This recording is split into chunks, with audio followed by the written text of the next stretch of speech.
প্রিয় বন্ধুরা, আজকে তোমাদের সাথে আলোচনার বিষয়, তোমরা যারা বিভিন্ন প্রতিযোগিতামূলক পরীক্ষার প্রিপারেশান নিচ্ছ, তো তোমাদের ইন্ডিয়ান পলিটি থেকে একটা পার্ট রয়েছে। তোমরা সকলেই জানো ইন্ডিয়ান পলিটি থেকে বিভিন্ন অধ্যায়, ভারতীয় সংবিধান তোমাদের মূলত পড়তে হয়।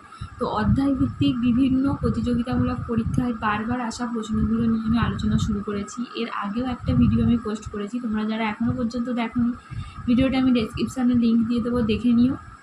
আর আজকে আমরা আলোচনা করব ভারতের সংবিধানের উৎস, ঠিক আছে, সোর্স অফ ইন্ডিয়ান কনস্টিটিউশন। তো এই চ্যাপ্টার থেকে মূলত যে প্রশ্নগুলো বারবার পরীক্ষায় এসেছে সেই প্রশ্নগুলো নিয়ে আজকে আমরা আলোচনা করব। দেখো, প্রথম প্রশ্ন, ভারতীয় সংবিধানে বর্ণিত একক নাগরিকত্বের ধারণা কোন দেশের সংবিধান থেকে নেওয়া হয়েছে? মানে সিঙ্গেল সিটিজেনশিপের যে ধারণা আমাদের সংবিধানে রয়েছে, সেটা কোন দেশ থেকে নেওয়া হয়েছে? এটা হচ্ছে ইউকে থেকে নেওয়া হয়েছে, ব্রিটেন থেকে।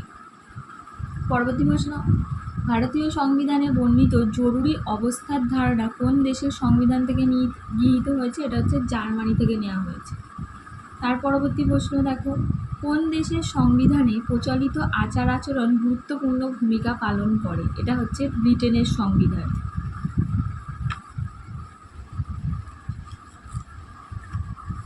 তার পরবর্তী প্রশ্ন দেখো, ভারতীয় সংবিধানের 368 নম্বর ধারা কোন দেশের সংবিধান অনুসরণে পরিকল্পিত হয়েছে?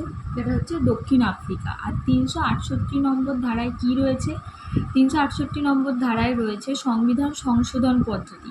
তো প্রশ্নটা যদি তোমাদের ঘুরিয়ে দেয় যে সংবিধান সংশোধন পদ্ধতি ভারতীয় সংবিধান কোন দেশের অনুসরণে গ্রহণ করেছে বা গৃহীত হয়েছে, তো এর উত্তরটা হবে দক্ষিণ আফ্রিকা। পরবর্তী প্রশ্ন দেখো, ভারতীয় সংবিধানে বর্ণিত লোকপালের ধারণা কোন দেশের সংবিধান থেকে নেওয়া হয়েছে? এটা হচ্ছে কানাডা থেকে নেওয়া হয়েছে। তারপর, কোন দেশের সংবিধান অনুসরণে ভারতীয় সংবিধানে গৃহীত হয়েছে প্রস্তাবনার ধারণা? এটা হচ্ছে মার্কিন যুক্তরাষ্ট্র। তারপর, ইদানিংকালে ভারতে বিচার সংক্রান্ত ক্ষেত্রে জনপ্রিয়তা লাভ করেছে জনস্বার্থ মামলা, পাবলিক ইন্টারেস্ট লিটিগেশনের ধারণা। এই ধারণাটি কোন দেশ থেকে ভারতে এসেছে? এটা হচ্ছে ইউকে থেকে এসেছে।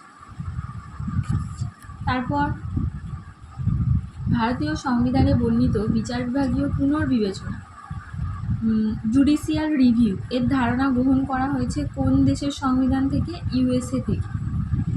শক্তিশালী কেন্দ্র সহযোগে যুক্তরাষ্ট্রীয় ব্যবস্থার প্রশাসনিক কাঠামো কোন দেশের সংবিধান থেকে নেওয়া হয়েছে? এটা হচ্ছে কানাডা থেকে নেওয়া হয়েছে।